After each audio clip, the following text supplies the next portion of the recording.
মনোরম প্রতিমা, আলোকসজ্জা আর অসংখ্য ভক্তদের ভিড়। দক্ষিণ 24 পরগনা সাগরদ্বীপ কচুবেড়িয়া আশ্রম মোড়ে এবছরও পালিত হল ভক্তিময় রাস পূর্ণিমা।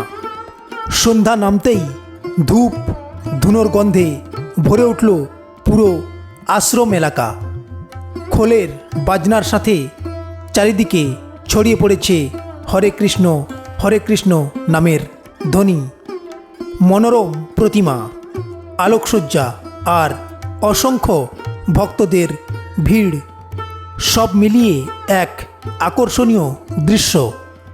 এই ভক্তিময় মুহূর্তগুলো আমি বন্দি করেছি আমার ক্যামেরায়।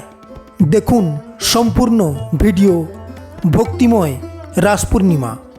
অনুভব করুন ভক্তির শান্তি, আনন্দ আর শ্রীকৃষ্ণের কৃপা। লিংক বায়োতে অথবা চ্যানেলে পাওয়া যাবে। ভিডিওটি ভালো লাগলে একটি লাইক এবং চ্যানেলটি সাবস্ক্রাইব করে আমাদের পাশে থাকবেন।